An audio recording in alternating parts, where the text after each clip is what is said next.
Кыргыз на сцене крупнейшего рэп-шоу Китая.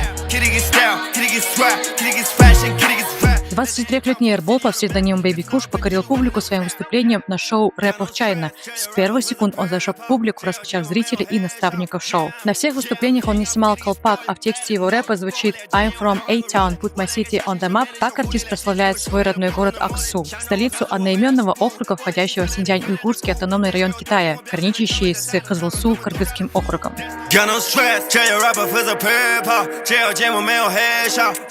Свои треки Airboll посвящает каждому кыргызу, который раньше никогда не видел свою культуру на большой сцене. На шоу он попал в команду бывшего участника EXO Хуан Цзитао, которому понравилось, как Airboll сочетает кочевую культуру с современным рэпом. В финале Baby Kush не выиграл главный приз, но стал одним из самых запоминающихся участников шоу. Сейчас Airboll состоит в лейбле Эгли Мафия, в котором объединились независимые артисты Синьцзяня, развивающие стиль Синьцзянь хип-хоп. В нем современные биты смешаны с традиционными музыкальными мотивами и этническими инструментами Восточного Туркестана, где проживают туркоязычные народы Китая.